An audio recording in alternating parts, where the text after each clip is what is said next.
Name of the story: The Adventure of the Noble Bachelor. Name of the writer: Sir Arthur Conan Doyle. Name of detective: Sherlock Holmes. The Lord St. Simon marriage and its curious termination have long ceased to be a subject of interest in those exalted circles in which the unfortunate bridegroom moves. Fresh scandals have eclipsed it, and their more piquant details have drawn the gossips away from this 4-year-old drama. As I have reason to believe, however, that the full facts have never been revealed to the general public, and as my friend Sherlock Holmes had a considerable share in clearing the matter up, I feel that no memoir of him would be complete without some little sketch of this remarkable episode. It was a few weeks before my own marriage, during the days when I was still sharing rooms with Holmes in Baker Street, that he came home from an afternoon stroll to find a letter on the table waiting for him.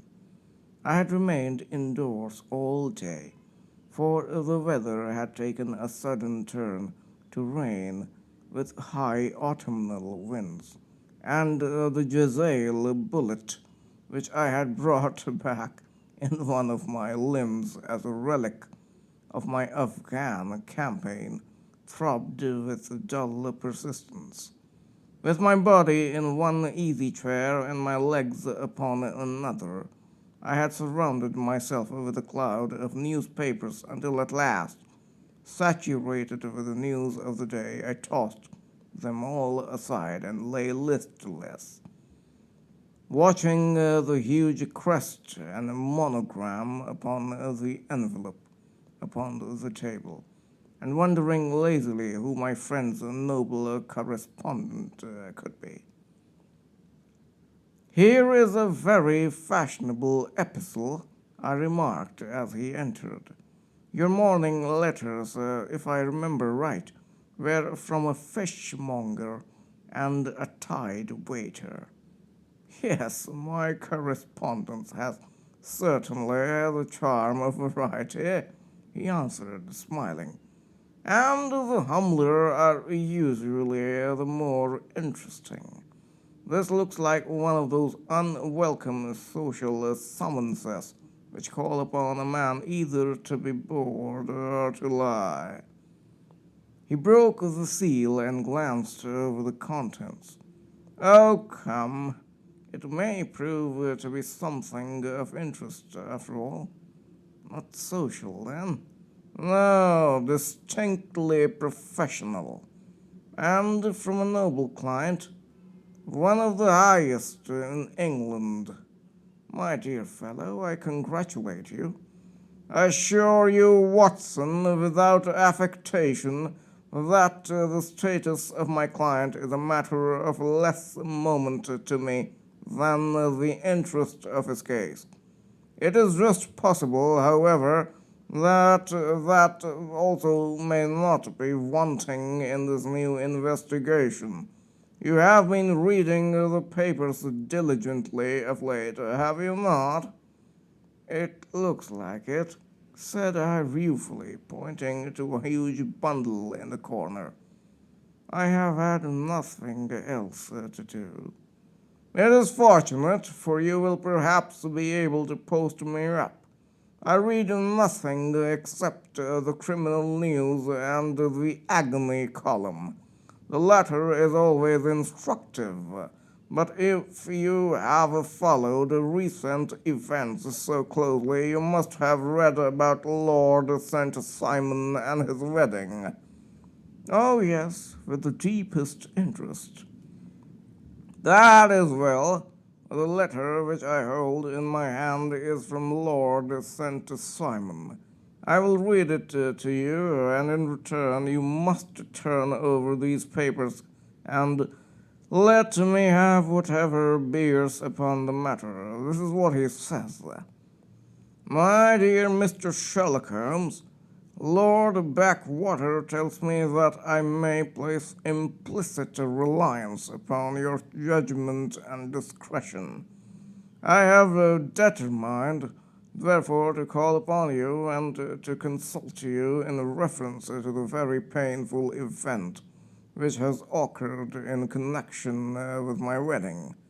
Mr. Lestrade of Scotland Yard is acting already in the matter, but he assures me that he sees no objection to your cooperation, and that he even thinks that it might be of some assistance. I will call at 4 o'clock in the afternoon, and should you have any other engagement at that time, I hope that you will postpone it, as this matter is of paramount importance. Yours faithfully, St. Simon. It is dated from Grosvenor Mansions, written with a quill pen, and the noble lord has had the misfortune to get a smear of ink upon the outer side of his right little finger, remarked Holmes as he folded up the epistle. He says 4 o'clock. It is 3 now. He will be here in an hour. Then I have just time, with your assistance, to get clear upon the subject. Turn over those papers and arrange the extracts in their order of time while I take a glance as to see who our client is. He picked a red-covered volume from a line of books of reference beside the mantelpiece. Here he is, said he, sitting down and flattening it out upon his knee. Lord Robert Walsingham de Vere of St. Simon, second son of the Duke of Balmoral. Arms, azure, 3 caltrops in chief over fess sable. Born in 1846, he's 41 years of age, which is mature for marriage. Was Under Secretary for the Colonies in a late administration. The Duke, his father, was at one time Secretary for Foreign Affairs. They inherit Plantagenet blood by direct descent, and Tudor on the distaff side. Ha! Well, there is nothing very instructive in all this. I think that I must turn to you, Watson, for something very solid. I have very little difficulty in finding what I want, said I, for the facts are quite recent, and the matter struck me as remarkable. I feared to refer them to you, however, as I knew that you had an inquiry on hand, and that you disliked the intrusion of other matters. Oh, you mean the little problem of the Grosvenor Square furniture van. That is quite cleared up now, though indeed it was obvious from the first. Pray give me the results of your newspaper selections. Here is the first notice, which I can find. It is in the personal column of the Morning Post, and dates, as you see, some weeks back. A marriage has been arranged, it says, and will, if rumor is correct, very shortly take place between Lord Robert St. Simon, second son of the Duke of Balmoral, and Miss Hattie Doran, the only daughter of Aloysius Doran, Esquire, of San Francisco, California, USA. That is all. Terse and to the point, remarked Holmes, stretching his long, thin legs towards the fire. There was a paragraph amplifying this in one of the society papers of the same week. Ah, here it is. There will soon be a call for protection in the marriage market, for the present free trade principle appears to tell heavily against our home product. One by one, the management of the noble houses of Great Britain is passing into the hands of our fair cousins from across the Atlantic. An important addition has been made during the last week to the list of the prizes which have been borne away by these charming invaders. Lord St. Simon, who has shown himself for over 20 years proof against the little god's arrows, has now definitely announced his approaching marriage with Miss Hattie Doran, the fascinating daughter of a California millionaire. Miss Doran, whose graceful figure and striking face attracted much attention at the Westbury House festivities, is an only child, and it is currently reported that her dowry will run to considerably over 6 figures, with expectancies for the future.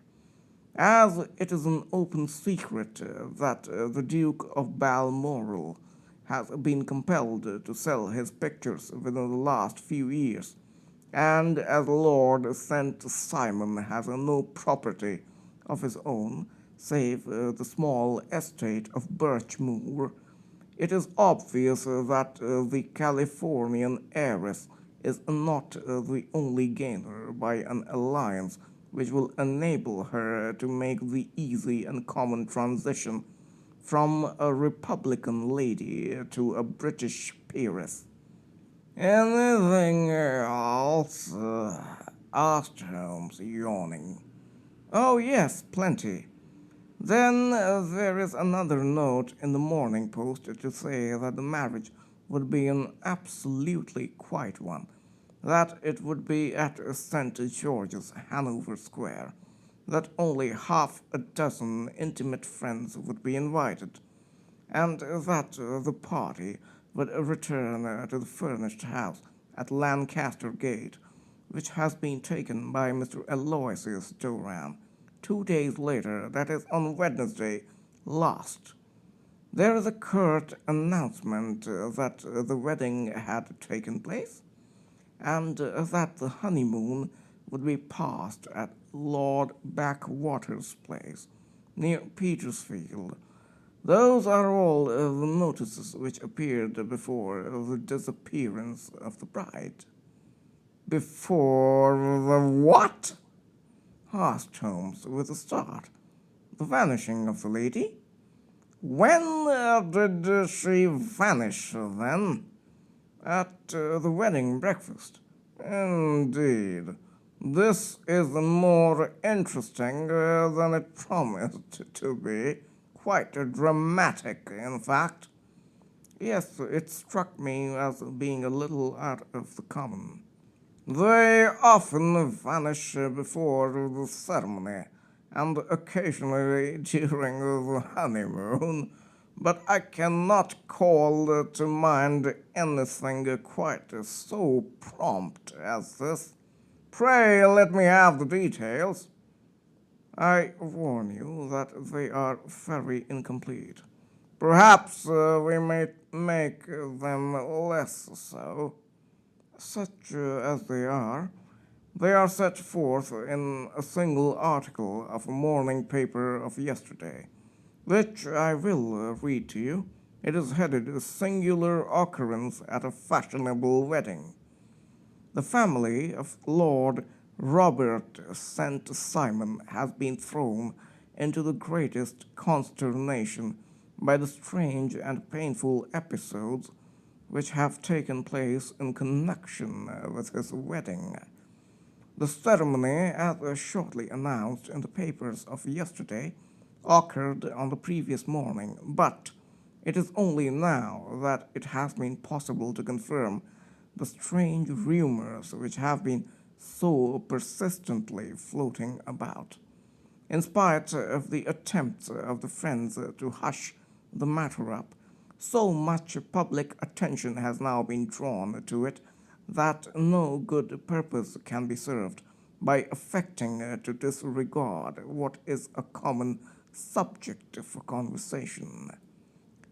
The ceremony, which was performed at St. George's, Hanover Square, was a very quiet one, no one being present save the father of the bride, Mr. Aloysius Doran, the Duchess of Balmoral, Lord Backwater, Lord Eustace, and Lady Clara St. Simon, the younger brother and sister of the bridegroom, that is, and Lady Alicia Whittington. The whole party proceeded afterward to the house of Mr. Aloysius Doran at Lancaster Gate, where breakfast had been prepared. It appears that some little trouble was caused by a woman, whose name has not been ascertained, who endeavored to force her way into the house after the bridal party, alleging that she had some claim upon Lord St. Simon. It was only after a painful and prolonged scene that she was ejected by the butler and the footman.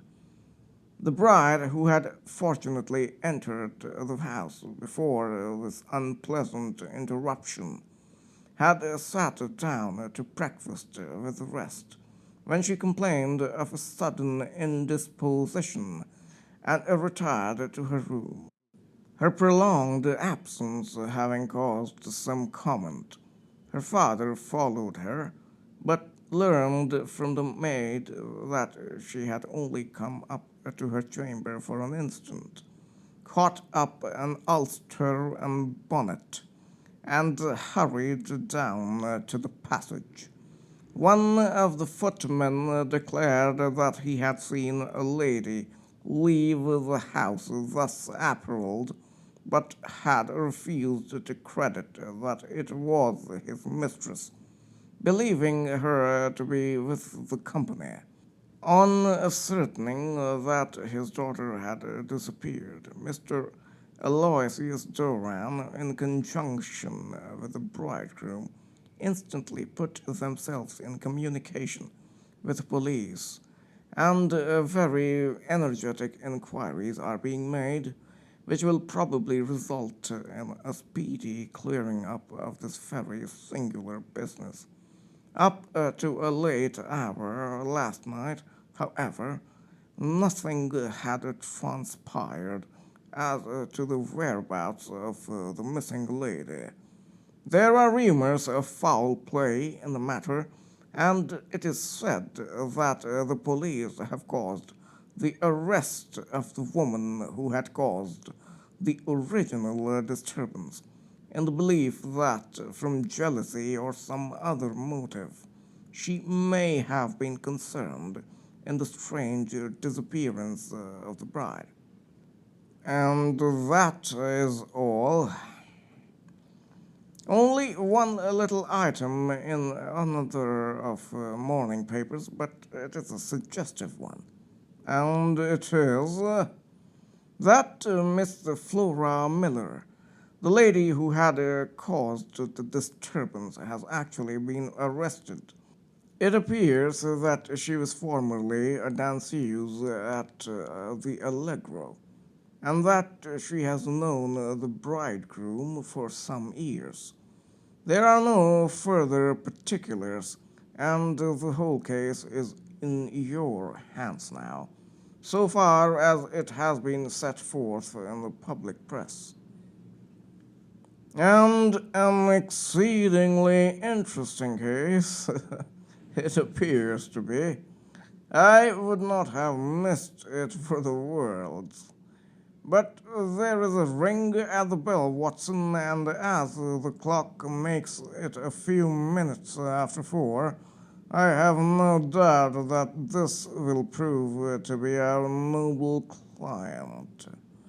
Do not dream of going, Watson, for I very much prefer to have a witness, if only as a check to my own memory. Lord Robert St. Simon, announced our page boy. throwing open the door. A gentleman entered with a pleasant, cultured face, high-nosed and pale, with something perhaps of a petulance about the mouth, and with the steady, well-opened eye of a man whose pleasant lot it had ever been to command and to be obeyed. His manner was brisk, and yet his general appearance gave an undue impression of age, for he had a slight forward stoop and a little bend of the knees as he walked. His hair, too, as he swept off his very curly-brimmed hat, was grizzled round the edges and thin upon the top. As to his dress, it was careful to the verge of foppishness, with a high collar, black frock coat, white waistcoat, yellow gloves, patent leather shoes, and light-colored gaiters. He advanced slowly into the room, turning his head from left to right and swinging in his right hand the cord which held his golden eyeglasses. "Good day, Lord St. Simon," said Holmes, rising and bowing. "Pray take the basket chair. This is my friend and colleague, Dr. Watson. Draw up a little to the fire, and we will talk this matter over." "A most painful matter to me, as you can most readily imagine, Mr. Holmes. I have been cut to the quick. I understand that you have already managed several delicate cases of this sort, sir, though I presume that they were hardly from the same class of society." "No, I am descending." "I beg pardon?" "My last client of the sort was a king." "Oh, really? I had no idea. And which king?" "The king of Scandinavia." "What? Had he lost his wife?" "You can understand," said Holmes suavely, "that I extend to the affairs of my other clients the same secrecy which I promise to you in yours." "Of course, very right, very right. I'm sure I beg pardon. As to my own case, I'm ready to give you any information which may assist you in forming an opinion." "Thank you. I have already learned all that is in the public prints, nothing more. I presume that I may take it as correct, this article, for example, as to the disappearance of the bride." Lord St. Simon glanced over it. "Yes, it is correct as far as it goes." "But it needs a great deal of supplementing before anyone could offer an opinion. I think that I may arrive at my facts most directly by questioning you." "Pray do so." "When did you first meet Miss Hattie Doran?" "In San Francisco, a year ago." "You were traveling in the States?" "Yes." "Did you become engaged then?" "No." "But you were on a friendly footing." "I was amused by her society, and she could see that I was amused." "Her father is very rich?" "He is said to be the richest man on the Pacific slope." "And how did he make his money?" "In mining. He had nothing a few years ago. Then he struck gold, invested it, and came up by leaps and bounds." "Now, what is your own impression as to the young lady's, your wife's character?" The nobleman swung his glasses a little faster and stared down into the fire. "You see, Mr. Holmes," said he, "my wife was 20 before her father became a rich man. During that time she ran free in a mining camp and wandered through woods or mountains, so that her education has come from nature rather than from the schoolmaster. She is what we call in England a tomboy, with a strong nature, wild and free, unfettered by any sort of traditions. She is impetuous, volcanic. I was about to say, she is swift in making up her mind and fearless in carrying out her resolutions. On the other hand, I would not have given her the name which I have the honor to bear. He gave a little stately cough. Had I not thought her to be at bottom a noble woman. I believe that she is capable of heroic self-sacrifice, and that anything dishonorable would be repugnant to her. Have you her photograph? I brought this with me. He opened a locket and showed us the full face of a very lovely woman. It was not a photograph, but an ivory miniature, and the artist had brought out the full effect of the lustrous black hair, the large dark eyes, and the exquisite mouth. Holmes gazed long and earnestly at it. Then he closed the locket and handed it back to Lord St. Simon. The young lady came to London then, and you renewed her acquaintance? Yes, her father brought her over for this last London season. I met her several times, became engaged to her, and have now married her. She brought, I understand, a considerable dowry. A fair dowry, not more than is usual in my family. And this, of course, remains to you, since the marriage is a fait accompli. I really have made no inquiries on the subject. Very naturally not. Did you see Miss Doran on the day before the wedding? Yes. Was she in good spirits? Never better. She kept talking of what we should do in our future lives. Indeed. That is very interesting. And on the morning of the wedding, she was as bright as possible, at least until after the ceremony. And did you observe any change in her then? Well, to tell the truth, I saw then the first signs that I had ever seen that her temper was just a little sharp. The incident, however, was too trivial to relate, and can have no possible bearing upon the case. Pray let us have it, for all that. Oh, it is childish. She dropped her bouquet as we went towards the vestry.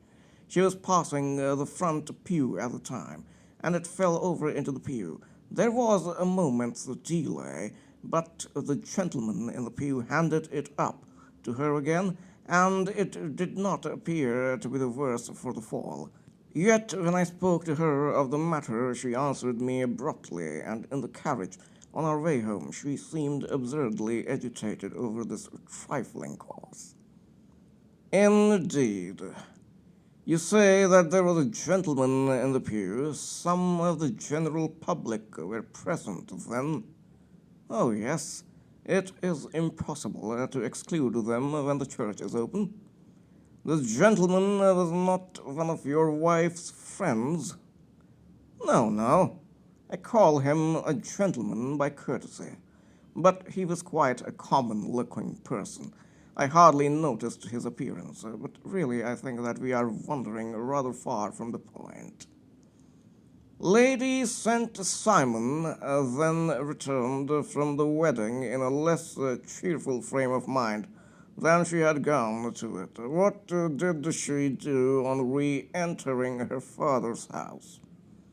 I saw her in conversation with her maid. And who is her maid? Alice is her name. She is an American and came from California with her. A confidential servant. A little too much so. It seemed to me that her mistress allowed her to take great liberties. Still, of course, in America they look upon these things in a different way. How long did she speak to this Alice? Oh, a few minutes. I had something else to think of.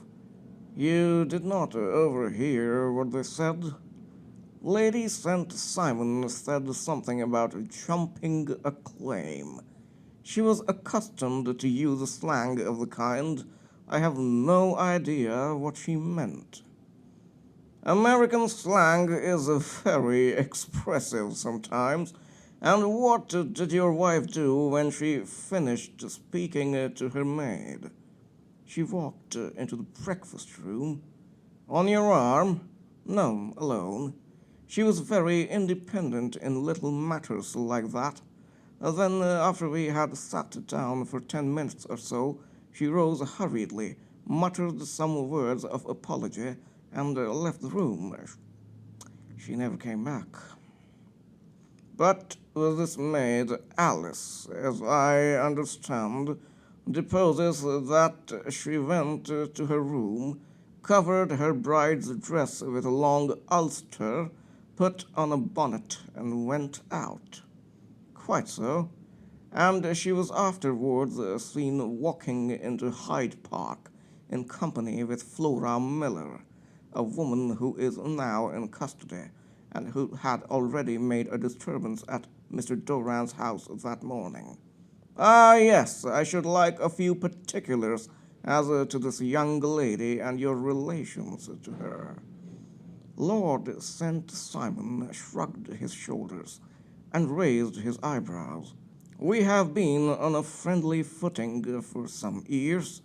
I may say on a very friendly footing. She used to be at the Allegro. I have not treated her ungenerously, and she had no just cause of complaint against me. But you know what women are, Mr. Holmes. Flora was a dear little thing, but exceedingly hot-headed and devotedly attached to me. She wrote me dreadful letters when she heard that I was about to be married. And to tell the truth, the reason why I had the marriage celebrated so quietly was that I feared lest there might be a scandal in the church. She came to Mr. Doran's door just after we returned, and she endeavored to push her way in, uttering very abusive expressions towards my wife, and even threatening her.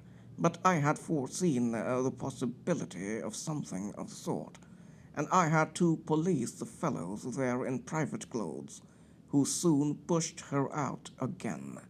She was quiet when she saw that there was no good in making a row. Did your wife hear all this? No, thank goodness she did not. And she was seen walking with this very woman afterwards. Yes, that is what Mr. Lestrade of Scotland Yard looks upon as so serious. It is thought that Flora decoyed my wife out and laid some terrible trap for her. Well, it is a possible supposition. You think so, too? I did not say a probable one, but you do not yourself look upon this as likely. I do not think Flora would hurt a fly. Still, jealousy is a strange transformer of characters. Pray, what is your own theory as to what took place? Well, really, I came to seek a theory, not to propound one. I have given you all the facts.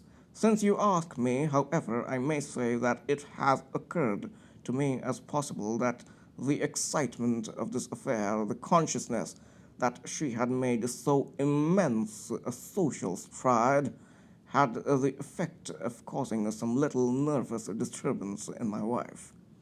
In short, that she had become suddenly deranged. Well, really, when I consider that she has turned her back, I will not say upon me, but upon so much that many have aspired to without success, I can hardly explain it in any other fashion. Well, certainly, that is also a conceivable hypothesis, said Holmes, smiling. And now, Lord St. Simon, I think that I have nearly all my data. May I ask whether you were seated at the breakfast table so that you could see out of the window? We could see the other side of the road and the park. Quite so. Then I do not think that I need to detain you longer. I shall communicate with you. Should you be fortunate enough to solve this problem, said our client, rising. I have solved it. Eh? What was that? I say that I have solved it. Where, then, is my wife? That is a detail which I shall speedily supply. Lord St. Simon shook his head. I am afraid that it will take wiser heads than yours or mine, he remarked, and bowing in a stately, old-fashioned manner, he departed. It is very good of Lord St. Simon to honor my head by putting it on a level with his own, said Sherlock Holmes. I think that I shall have a whiskey and soda and a cigar after all this cross-questioning. I had formed my conclusions as to the case before our client came into the room.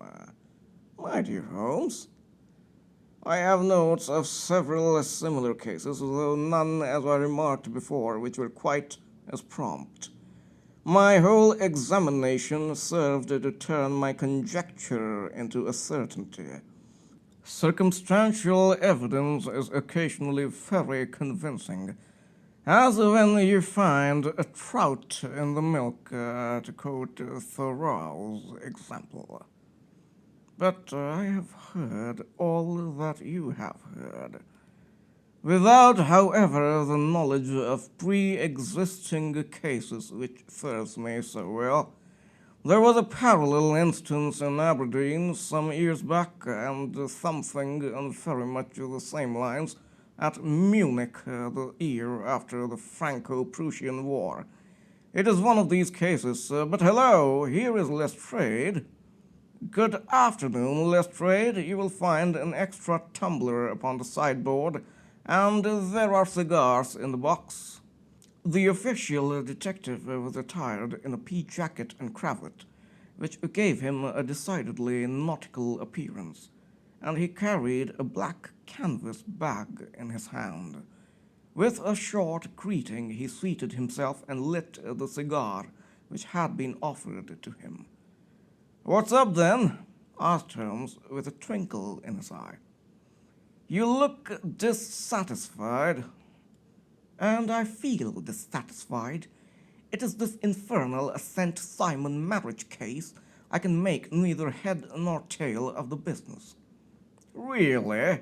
You surprise me." "Who ever heard of such a mixed affair? Every clue seems to slip through my fingers. I have been at work upon it all day."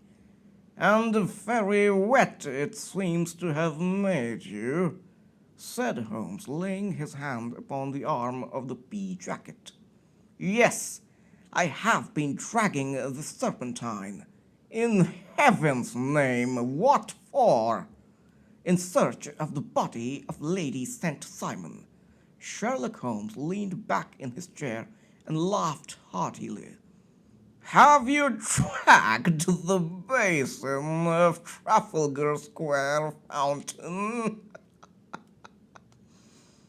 "Why, what do you mean?" "Because you have just as good a chance of finding this lady in the one as in the other." Lestrade shot an angry glance at my companion. "I suppose you know all about it?" he snarled. "Well, I have only just heard the facts, but my mind is made up." "Oh, indeed. Then you think that the Serpentine plays no part in the matter?" "I think it is very unlikely." "Then perhaps you will kindly explain how it is that we found this in it?" He opened his bag as he spoke, and tumbled onto the floor a wedding dress of watered silk, a pair of white satin shoes, and bride's wreath and veil, all discolored and soaked in water. "There," said he, putting a new wedding ring upon the top of the pile. "There is a little nut for you to crack, Mr. Holmes." "Oh, indeed," said my friend, blowing blue rings into the air. "You dragged them from the Serpentine?" "No, they were found floating near the margin by a park keeper. They have been identified as her clothes, and it seemed to me that if the clothes were there, the body would not be far off." "By the same brilliant reasoning, every man's body is to be found in the neighborhood of his wardrobe. And pray, what did you hope to arrive at through this?" "At some evidence implicating Flora Miller in the disappearance." "I am afraid that you will find it difficult." "Are you indeed, now?" cried Lestrade, with some bitterness. "I'm afraid, Holmes, that you are not very practical with your deductions and your inferences. You have made 2 blunders in as many minutes. This dress does implicate Miss Flora Miller." "And how?" "In the dress is a pocket. In the pocket is a card case. In the card case is a note, and here is the very note." He slapped it down upon the table in front of him. "Listen to this. You will see me when all is ready. Come at once. FHM. Now, my theory all along has been that Lady St. Simon was decoyed away by Flora Miller, and that she, with confederates no doubt, was responsible for her disappearance. Here, signed with her initials, is the very note which was no doubt quietly slipped into her hand at the door, and which lured her within their reach." "Very good, Lestrade," said Holmes. "You really are very fine indeed. Let me see it." He took up the paper in a listless way, but his attention instantly became riveted, and he gave a little cry of satisfaction. "This is indeed important," said he. "Ha! You find it so?" "Extremely so. I congratulate you warmly." Lestrade rose in his triumph and bent his head to look. "Why," he shrieked, "you're looking at the wrong side." "On the contrary, this is the right side." "The right side? You're mad. Here is the note written in pencil. Over here." "And over here is what appears to be the fragment of a hotel bill, which interests me deeply." "There's nothing in it. I looked at it before," said Lestrade. "October 4th, rooms 8 shillings, breakfast 2 shillings, 6 times, cocktail 1 shilling, lunch 2 shillings, 6 times, glass sherry 8 times. I see nothing in that." "Very likely not. It is most important all the same. As to the note, it is important also, or at least the initials are, so I congratulate you again." "I've wasted time enough," said Lestrade, rising. "I believe in hard work, and not in sitting by the fire spinning fine theories. Good day, Mr. Holmes, and we shall see which gets to the bottom of the matter first." He gathered up the garments, thrust them into the bag, and made for the door. "Just one hint to you, Lestrade," drawled Holmes before his rival vanished. "I will tell you the true solution of the matter. Lady St. Simon is a myth. There is not, and there never has been, any such person." Lestrade looked sadly at my companion. Then he turned to me, tapped his forehead 3 times, shook his head solemnly, and hurried away. He had hardly shut the door behind him when Holmes rose to put on his overcoat. "There is something in what the fellow says about outdoor work," he remarked. "So I think, Watson, that I must leave you to your papers for a little." It was after 5 o'clock when Sherlock Holmes left me, but I had no time to be lonely, for within an hour there arrived a confectioner's man with a very large flat box. This he unpacked with the help of a youth whom he had brought with him, and presently, to my very great astonishment, a quite Epicurean little cold supper began to be laid out upon our humble lodging-house mahogany.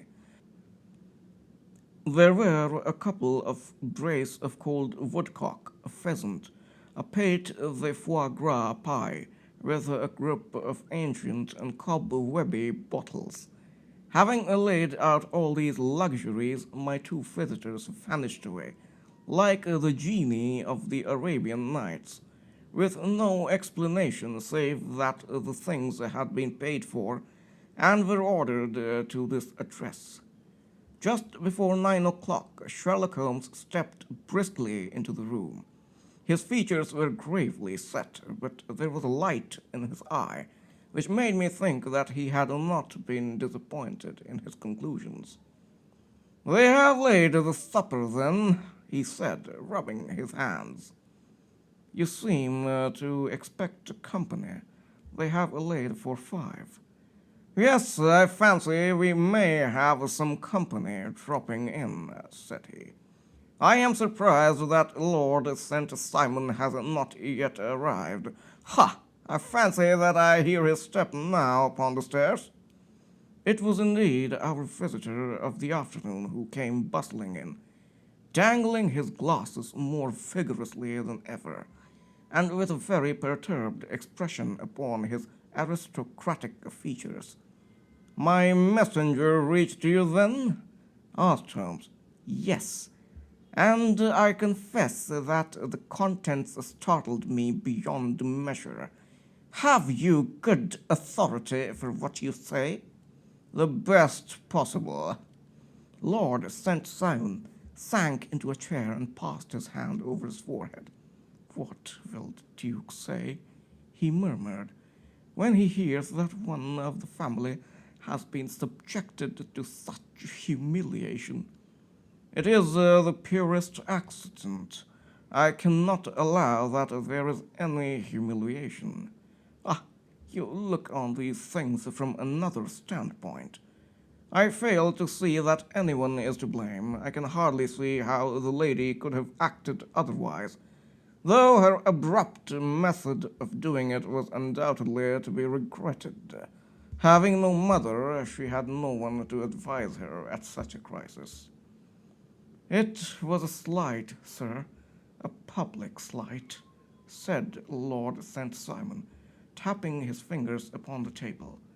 "You must make allowance for this poor girl, placed in so unprecedented a position." "I will make no allowance. I am very angry indeed, and I have been shamefully used." "I think that I heard a ring," said Holmes. "Yes, there are steps on the landing.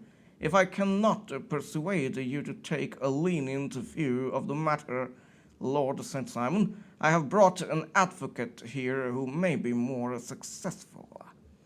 He opened the door and ushered in a lady and gentleman. "Lord St. Simon," said he, "allow me to introduce you to Mr. and Mrs. Francis Hay Moulton. The lady I think you have already met." At the sight of these newcomers, our client had sprung from his seat and stood very erect, with his eyes cast down and his hand thrust into the breast of his frock-coat, a picture of offended dignity. The lady had taken a quick step forward and had held out her hand to him, but he still refused to raise his eyes.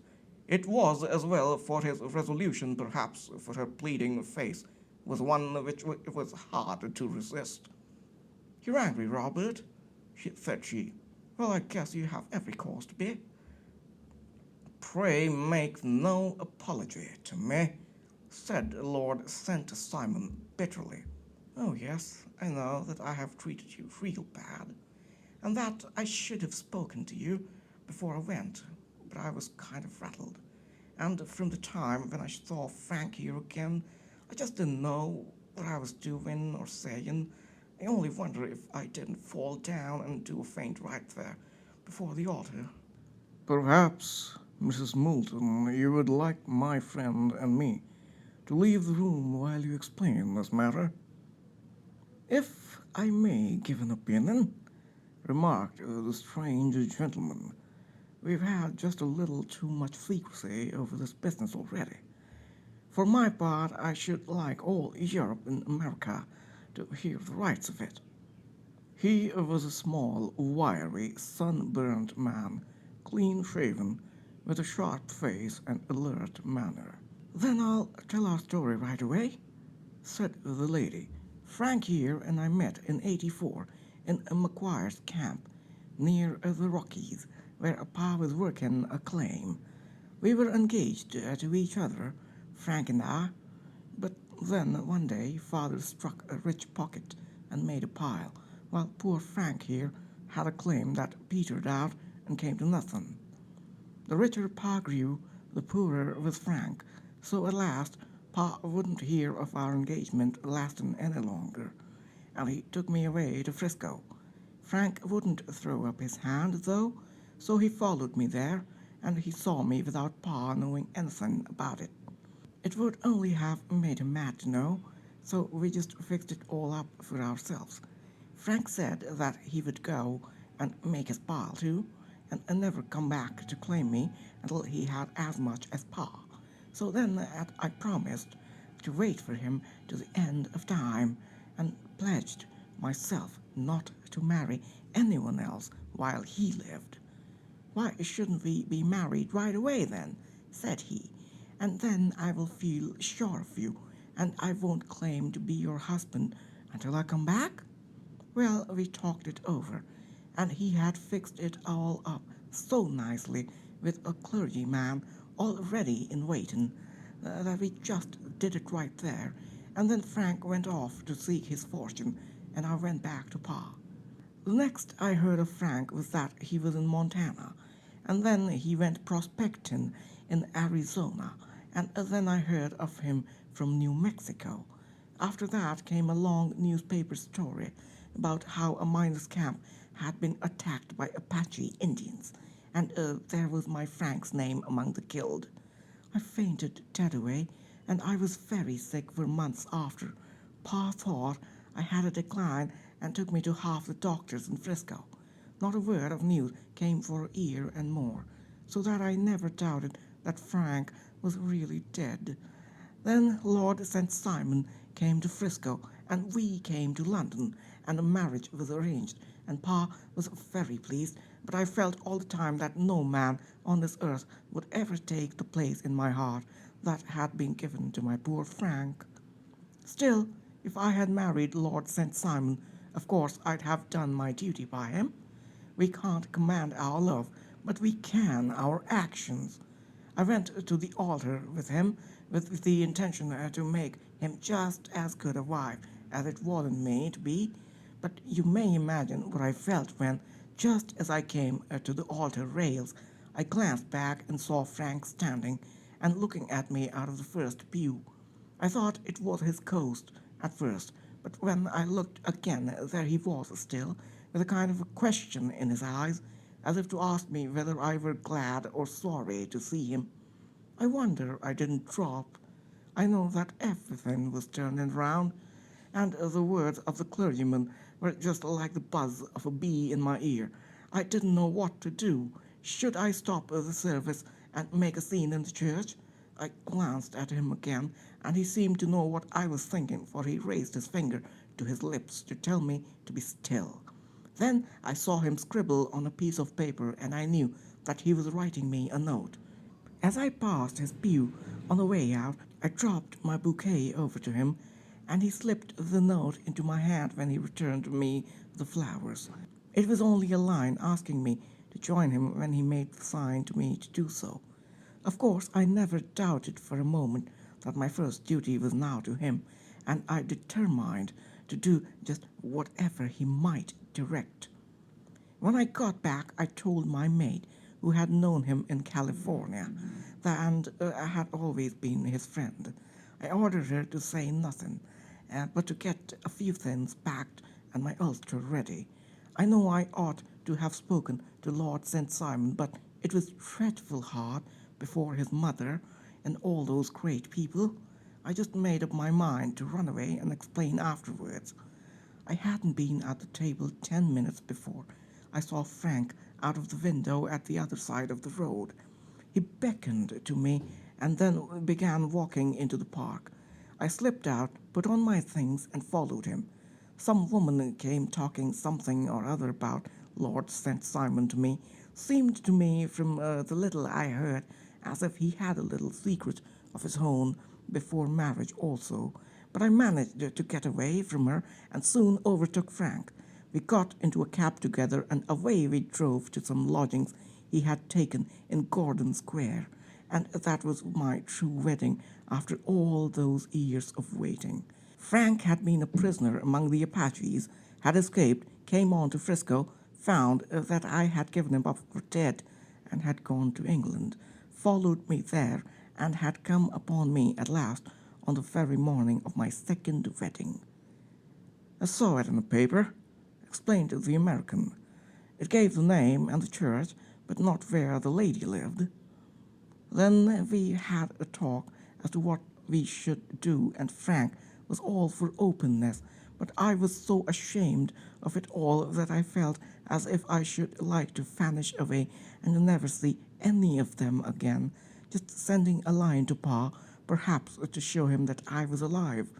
It was awful to me to think of all those lords and ladies sitting round that breakfast table and waiting for me to come back. So Frank took my wedding clothes and things and made a bundle of them so that I should not be traced, and dropped them away somewhere where no one could find them. It is likely that we should have gone on to Paris tomorrow, only that this good gentleman, Mr. Holmes, came round to us this evening, though how he found us is more than I can think, and he showed us very clearly and kindly that I was wrong and that Frank was right, and that we should be putting ourselves in the wrong if we were so secret. Then he offered to give us a chance of talking to Lord St. Simon alone, and so we came right away round to his rooms at once. Now, Robert, you have heard it all, and I am very sorry if I have given you pain, and I hope that you do not think very meanly of me. Lord St. Simon had by no means relaxed his rigid attitude, but had listened with a frowning brow and a compressed lip to this long narrative. "Excuse me," he said, "but it is not my custom to discuss my most intimate personal affairs in this public manner." "Then you won't forgive me? You won't shake hands before I go?" "Oh, certainly, if it would give you any pleasure." He put out his hand and coldly grasped that which she extended to him.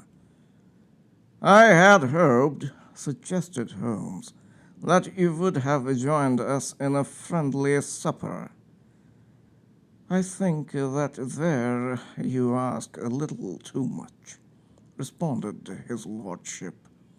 "I may be forced to acquiesce in these recent developments, but I can hardly be expected to make merry over them. I think that, with your permission, I will now wish you all a very good night." He included us all in a sweeping bow and stalked out of the room. "Then I trust that you, at least, will honor me with your company," said Sherlock Holmes, It is always a joy to meet an American, Mr. Moulton, for I am one of those who believe that the folly of a monarch and the blundering of a minister in far-gone years will not prevent our children from being someday citizens of the same world-wide country under a flag which shall be a quartering of the Union Jack with the stars and stripes. The case has been an interesting one, remarked Holmes when our visitors had left us, because it serves to show very clearly how simple the explanation may be of an affair which at first sight seems to be almost inexplicable. Nothing could be more natural than the sequence of events as narrated by this lady, and nothing stranger than the result when viewed, for instance, by Mr. Lestrade of Scotland Yard. You were not yourself at fault at all, then? From the first, two facts were very obvious to me. The one that the lady had been quite willing to undergo the wedding ceremony. The other that she had repented of it within a few minutes of returning home. Obviously, something had occurred during the morning then to cause her to change her mind. What could that something be? She could not have spoken to anyone when she was out, for she had been in the company of the bridegroom. Had she seen someone then? If she had, it must be someone from America, because she had spent so short a time in this country that she could hardly have allowed anyone to acquire so deep an influence over her that the mere sight of him would induce her to change her plans so completely. You see, we have already arrived by a process of exclusion at the idea that she might have seen an American. Then who could this American be, and why should he possess so much influence over her? It might be a lover, it might be a husband. Her young womanhood had, I knew, been spent in rough scenes and under strange conditions. So far I had got before I ever heard Lord St. Simon's narrative, when he told us of a man in a pew of the change in the bride's manner of so transparent a device for obtaining a note as the dropping of a bouquet, of her resort to her confidential maid, and of her very significant allusion to claim jumping, which in miner's parlance means taking possession of that which another person has a prior claim to. The whole situation became absolutely clear. She had gone off with a man, and the man was either a lover or a previous husband, the chances being in favor of the latter. And how in the world did you find them? It might have been difficult, but friend Lestrade held information in his hands the value of which he did not himself know. The initials were, of course, of the highest importance, but more valuable still was it to know that within a week he had settled his bill at one of the most select London hotels. How did you deduce the select? By the select prices. 8 shillings for a bed and 8 pence for a glass of sherry, pointed to one of the most expensive hotels. There are not many in London which charge at that rate. In the second one, which I visited in Northumberland Avenue, I learned by an inspection of the book that Francis H. Moulton, an American gentleman, had left only the day before, and on looking over the entries against him I came upon the very items which I had seen in the duplicate bill. His letters were to be forwarded to 226 Gordon Square, so thither I travelled, and being fortunate enough to find the loving couple at home, I ventured to give them some paternal advice and to point out to them that it would be better in every way that they should make their position a little clearer, both to the general public and to Lord St. Simon in particular. I invited them to meet him here, and as you see, I made him keep the appointment. But with no very good result, I remarked. His conduct was certainly not very gracious. Ah, Watson, said Holmes, smiling. Perhaps you would not be very gracious either if, after all the trouble of wooing and wedding, you found yourself deprived in an instant of wife and of fortune. I think that we may judge Lord St. Simon very mercifully, and thank our stars that we are never likely to find ourselves in the same position. Draw your chair up and hand me my violin, for the only problem we have still to solve is how to while away these bleak autumnal evenings. The end. Thank you for listening.